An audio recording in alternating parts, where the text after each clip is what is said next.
Good evening. Welcome to WSBI, your resource for success podcast program, where you get to meet inspiring women-owned businesses from across the country. And now, for your host, Kimberly McLemore.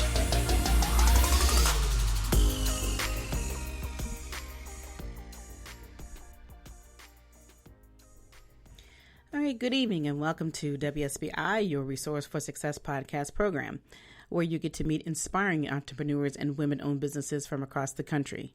I am your host, Kimberly McLemore, and welcome to a special edition of the show. With us, we have Vidal Espinosa, the founder and principal partner at Invictus Advisors.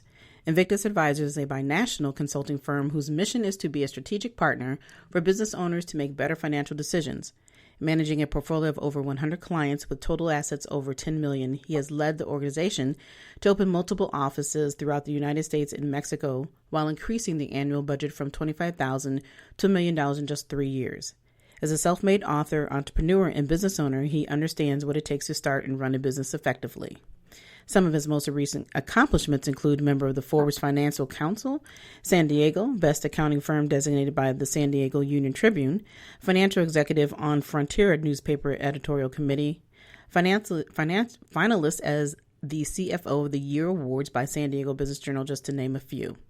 He also is an Amazon best-selling author. Books include Help, The IRS is After Me, What Do I Do? And Help, I Want to Be a Real Estate Investor, What Do I Do? So without further ado, please help me welcome to my platform my special guest, Vidal Espinosa. Hey, Vidal, how are you? Hi, how are you? Good evening to you guys at the East Coast. We are in the West Coast. We are in San Diego. Yes, where it's still nice and sunny and bright, right? And don't have to worry about all the other things that are going on in the background, right? That's awesome. I know it's been a little bit of overcast day, but nevertheless warm. Yes, well, here it's been just warm and rainy. Today has just been kind of an ugly rainy day, and I think we're supposed to get a little more tonight, but at least it's warm. So I guess, I'm trying not to complain too much, because there's so many other craziness going on around the world, as we know of, and we'll speak a little bit more on that. But Vidal, why don't you just tell my listeners a little bit more about who you are, besides what I've already read personally? We'd like to know a little bit more about you. Well, I'm Vidal Espinosa, and I was born in San Diego, but I was raised in Tijuana, Mexico, which is a border town to San Diego. I lived all my life in this area. I went to school here in Tijuana, and I did my university in Mexico City. And then I did my master's in Loyola University. And I decided to stay here in the area and help small businesses grow. I've been an entrepreneur all my life. I actually can remember that I used to lease magazines to my grandma's neighbors. I used to go around the block and renting the magazines that she had left or finished reading to them for one quarter a day. Wow. So I was the local magazine blockbuster store, and I had a special delivery, and then my grandma used to make me lemonade to sell up at the sidewalk. And one day I remember that I saw a lady walking in front with a lollipop, an ice cream an ice cream. So I decided to go and buy all the ice cream from the neighborhood pharmacy. And I sold it at the same price that I bought them, but at least I was selling something. Right. Wow. So you're I've been an entrepreneur all my life. Yes, I was going to I've say been an entrepreneur all my life. Absolutely. I was going to say you definitely are an entrepreneur to the heart. I mean, from the get-go, that's you thought about making money and figuring out how it all works, and that's pretty neat. I love the ordeal of you taking the magazines and selling them after people have read them and renting them out or selling them for a quarter. Now that's pretty neat concept. Yes. And I think it's in my blood because both sides of the family they've been entrepreneurs. My dad was an entrepreneur, my grandfather, all of them. I think it runs in my DNA. Yeah, I couldn't agree more with that statement. Absolutely. So your journey started out very young, but I guess, let me just say, who else actually inspired you? You said your family was a big part of it, but it sounds like your grandmother was also a huge part of what you were doing. But what else inspired you to decide to be that true business entrepreneur that you wanted to become?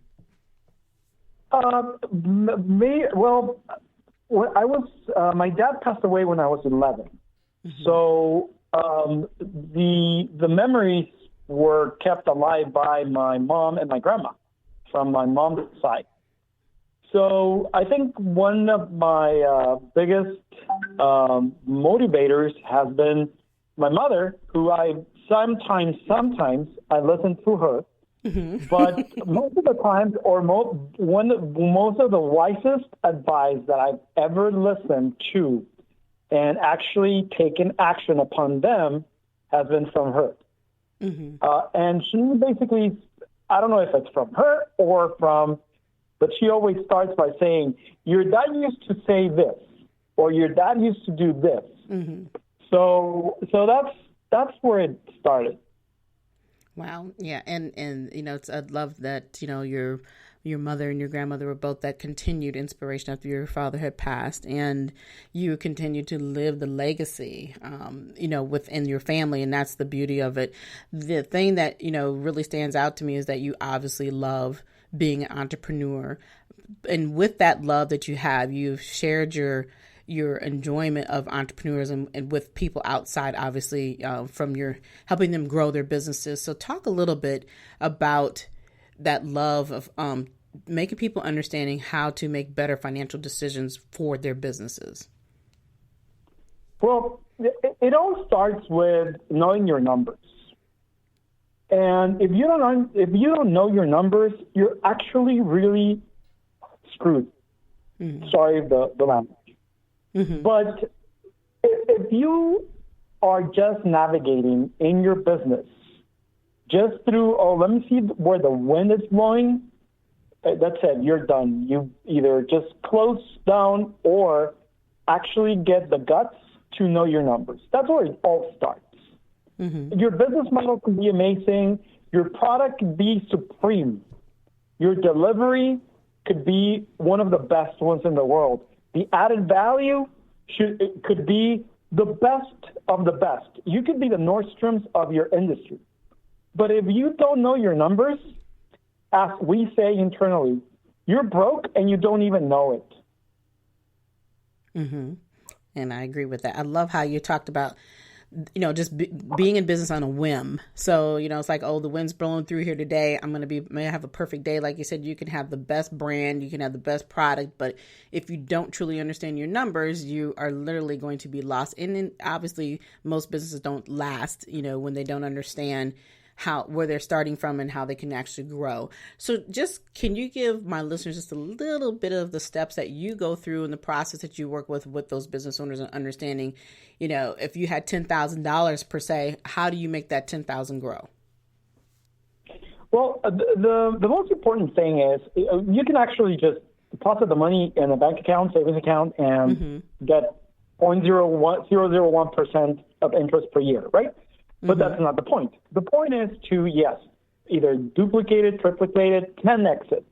But the only way you're going to do it is by, first of all, your delivery must be supreme, as I said.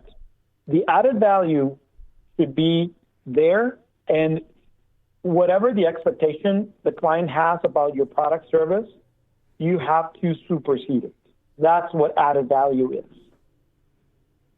Mm-hmm. And another thing would be that if you are so afraid of numbers, we actually have created or we've utilized 2 checking accounts, the 2 checking account approach for those small business owners. And it's a very simple process. Mm-hmm. You just open 2 business checking accounts. The first one is just for your revenue. No, nothing else. Just your revenue. Incoming money, deposit, revenue. Mm-hmm. The second one, it's just for your expenses. And I don't mean your expenses as your personal expenses. Right. Because you should not be commingling your personal with your business funds. There's a lot of legal repercussions about doing so. And one of the most scary ones is like, if the IRS were to audit your business Mm-hmm. and you have commingled funds, guess what? They're going to audit you as well in the personal level. Wow. Mm-hmm. They're not just going to stop at your business. They're going to go after you. If you're a corporation or an LLC and you have commingled funds, I'm no attorney, but you pierce your corporate bail, meaning that you lose any legal protection that that entity would have given you. So you need to be very careful. So when I talk about expenses, it's about your business expenses. Mm-hmm. So that account should only have 2 deposits or 2 transfers from your funding revenue account to your expense account to cover those expenses. So at the end of the month, you are going to do a very simple mathematic transaction. Whatever balance you have in your revenue account minus whatever the balance is on your expense account, that's your profit. That's very simple. It is very simple.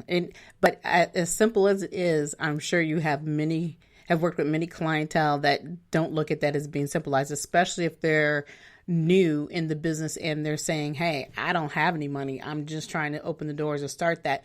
What do you say? What advice would you give that individual who's in that predicament that just doesn't have the additional revenue that they feel they can separate the two? Well, they don't need to open a corporation or an LLC, nor they need to start with one. Mm-hmm. The only thing they need to do is just get 2 separate checking accounts besides or totally separate apart from yours. You cannot commingle the funds or mix the funds because you're going to your sense of success is not going to be there.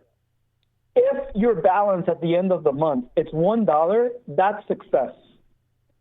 I made $1.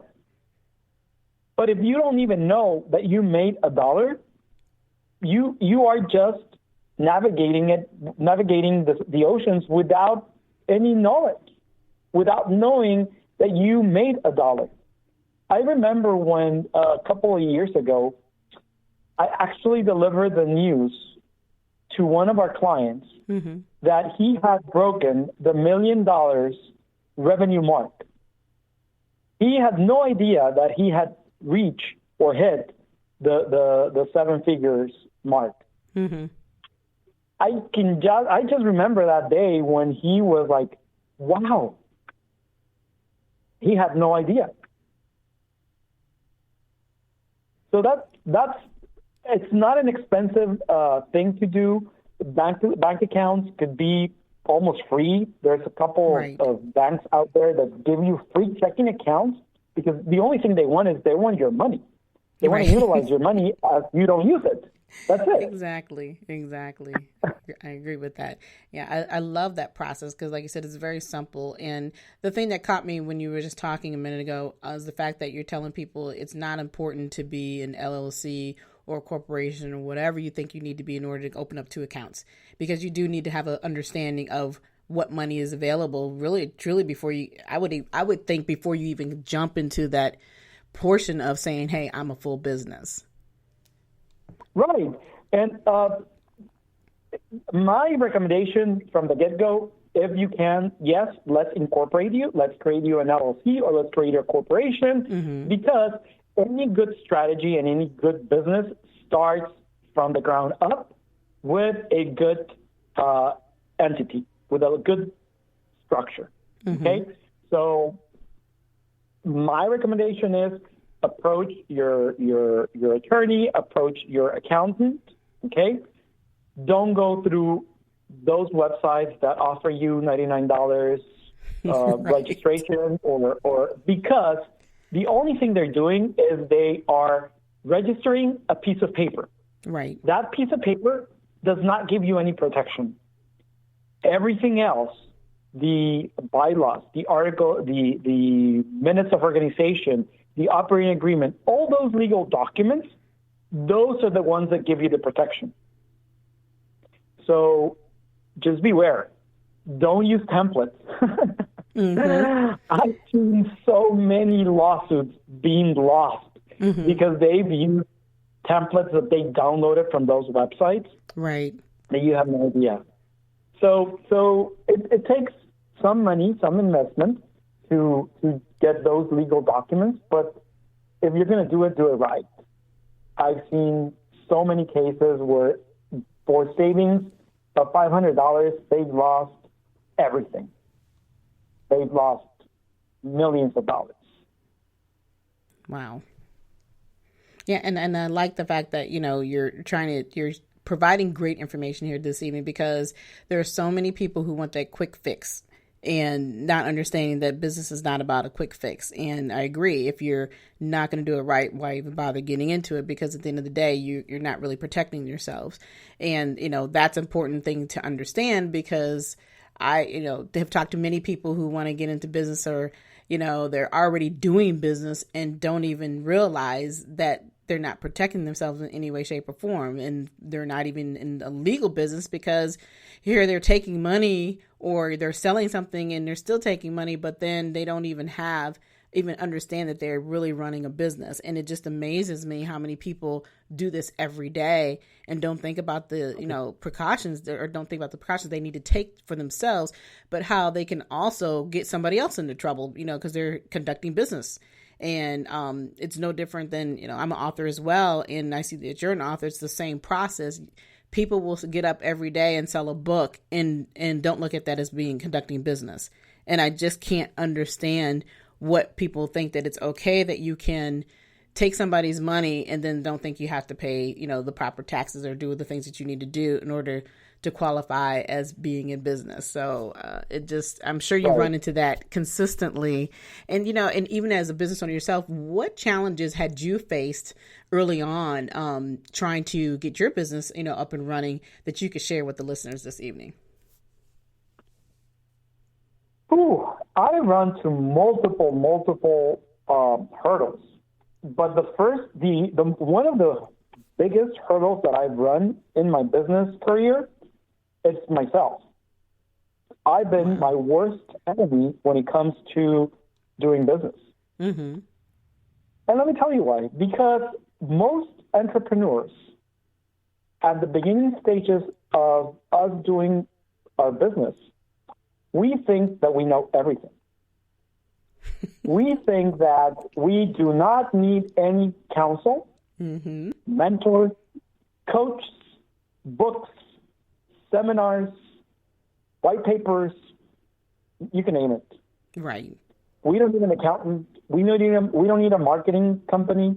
We don't need a manager. We don't need a secretary. We don't need human resources. And I can go on and on and on, because we know and we think that we want to save money because we want to make money so we can take it to our own pocket and splurge. What I realized is that if I saved, let's say, $10,000, it actually cost me $100,000. It did not cost me $100,000 in cash. It actually cost me $100,000 in revenue, in lost revenue. Because if I would have focused in my product, my service, my delivery, I could have made $100,000 and paid the people that I just said those $10,000 for their services. Mm-hmm. So I would have come up $90,000 richer. Yeah. Yeah, I agree with that. And it's funny that you mentioned that, I think that a lot of times as entrepreneurs, you're right, we definitely are our worst enemy. We put ourselves first because we believe in who we are and the products and the services that we feel that we can provide. And I think today's arena, when you're looking at opening a business, because things can be done so quickly, that there's that fear as well. People will use the excuse I've heard is, oh, well, I don't want anybody else to know my ideas, or I don't want to do this, or there's always something. But like you said, at the end of the day, you can't do everything. So you need to learn how to, as I always call it, stay in your lane. Of knowing, hey, you may know the business, but what else do you really know in order to become successful? And you're right. I think that many people have gone through that same process, but haven't really eliminated it yet in their mind, and the reality that, hey, you're spending your wheels and you're spending more time and money trying to get it done quickly instead of doing it the right way. Just like with taxes. Who in the world would ever want to deal with taxes if that's not your arena? Why would you try to play with that? I personally don't particularly care for the programs that they have, that the software you can use for your taxes, because if it's something you don't understand, you just don't understand. So it's just things like that I believe that are a benefit for your business, on top of some of the other things that you mentioned too. So when you realize that you were your worst enemy and you were your own challenge, what was it that truly woke you up, besides the fact that you kept spending and spending? Anything else that really hit you over the head that made you wake up to say, I can't do this anymore? Yeah, the loss of some investments, over $2 million. And when I started, as you grow older and as you start letting yourself be taught, I realized that if I were to continue that way, I would be losing more millions of dollars. And actually just getting a mentor and listening to your mentor and doing what your coach, any business coach that you hire, tells you to do. You don't question them. You don't second guess them. You just do what they tell you to do. Period. You're not going to second question the doctor.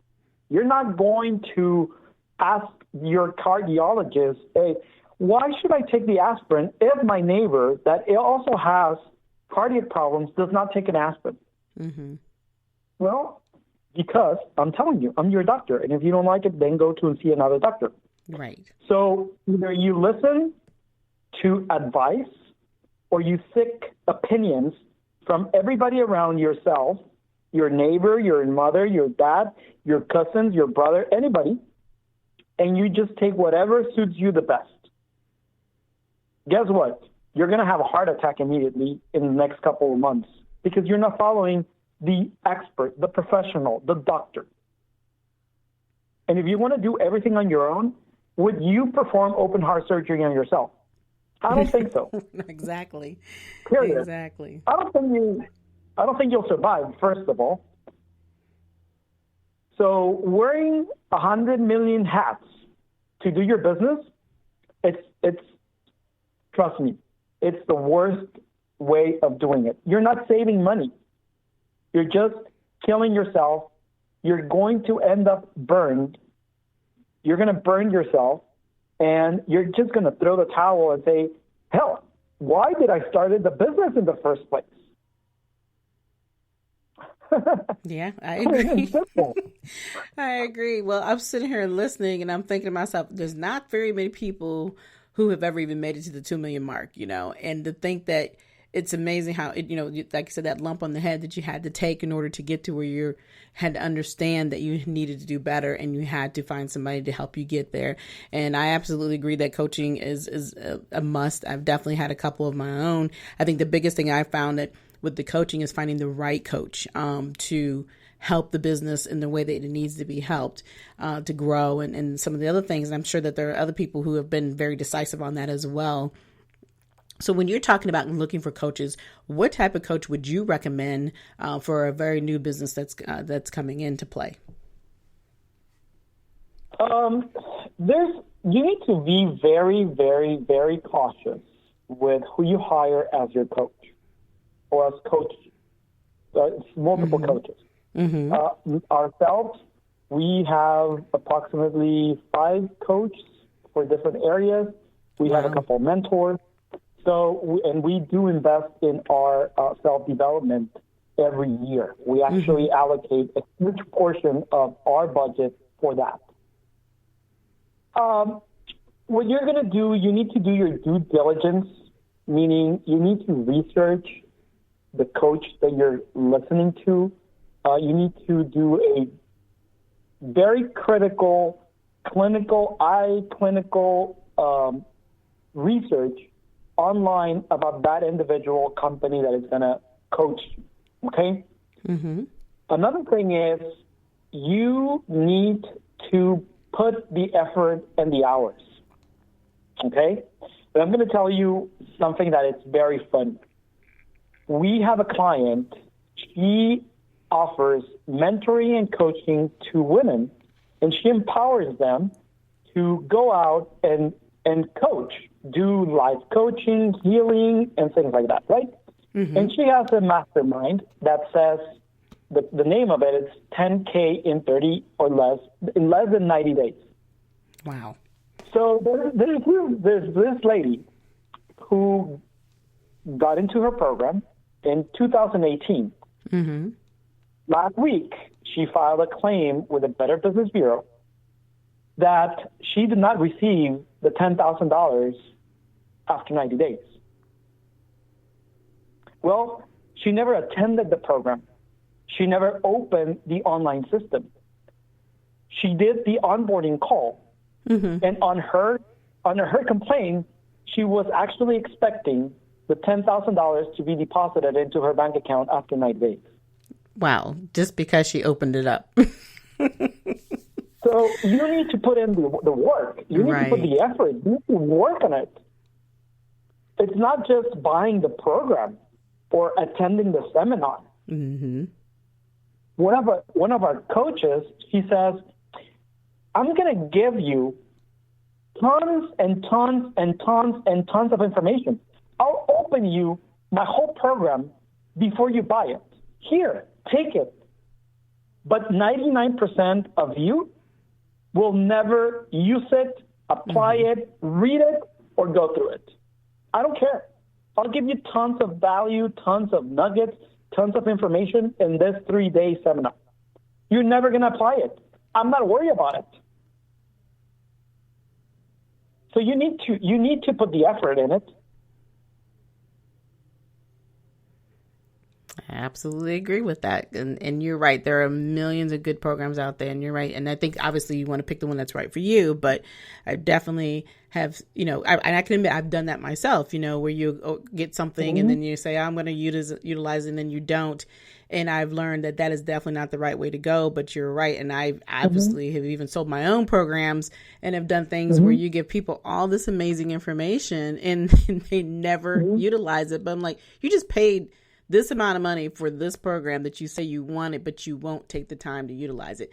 It's definitely a good lesson learned, but it's a shame all at the same time because at the same time you're telling that person, hey, I want to be in business. I want to be a successful business, but then you don't want to utilize the tools that are available because 90% of the time we obviously live in a world of where everybody wants instant, everything has to be instant and needs, they want to be successful overnight. They don't want to work for it. It's all instantaneously. I want it right now. And the reality, as we know, as business owners, you're not going to last when you have that mindset because you're not willing to put the work into it.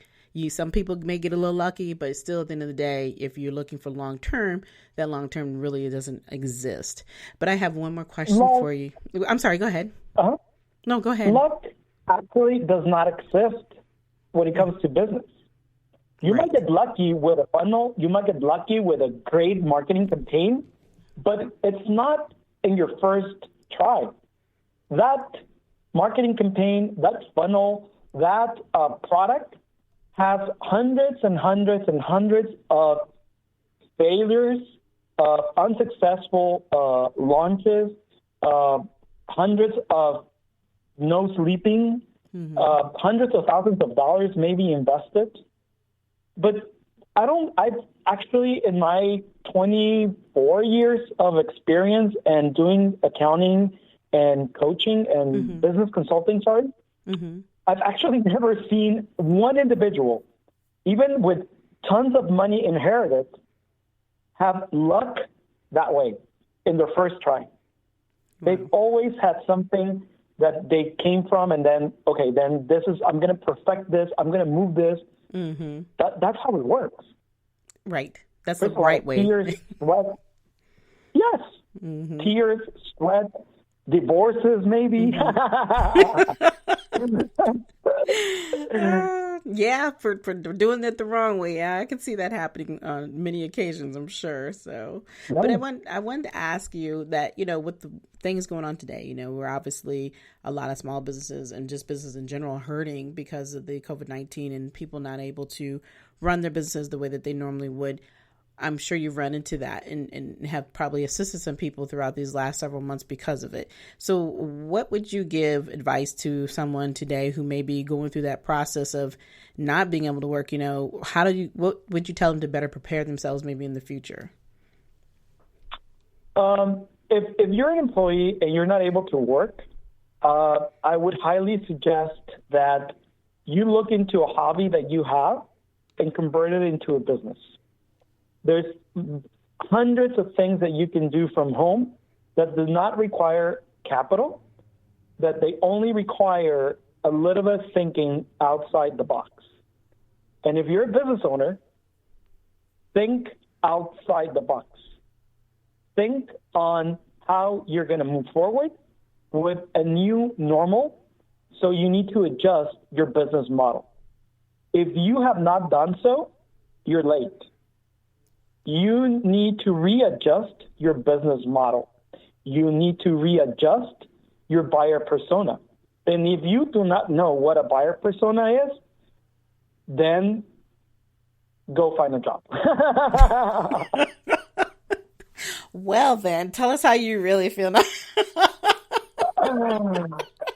Because one of the biggest problems that we as entrepreneurs have is that we aim to the universe. If I am selling pens, the only people that are going to buy me a pen is whomever needs it, not the whole world. Right. That's right. So who needs a pen? That's where I need to start from. Who needs a pen? And if my marketing and my messaging is to the universe, I'm losing energy. I'm losing focus. So we need to focus. We need to refocus. We need to think as entrepreneurs, as clients, not as to what moves me as an entrepreneur. We need to think as how the client reacts, what the client wants. We are not the clients. We're pushing that pen to the client. But what does my client want? What do they need?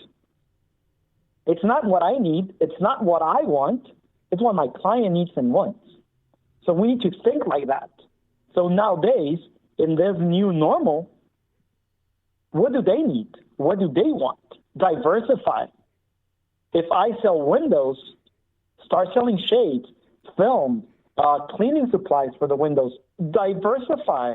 And if you have not done so, you're losing a lot of opportunities. Absolutely. I love it. Oh, you definitely have provided us with some amazing information tonight. And I'm hoping that the listeners are truly hearing what Vidal just said, because it's just great that somebody can come on and share this type of information. I love it when I have my guests come on and they provide these wonderful resources. But like you said earlier, and as we talked, that it's taking it all in and actually truly utilizing what is being fed to you guys tonight, because this is exactly a meal. You got a whole platter of great information tonight from Vidal. And Vidal, I'm just excited that you were able to come on with us. But before I have to let you go, could you please let the listeners know how they can reach out to you and if they need your assistance with other businesses? Yes, most definitely.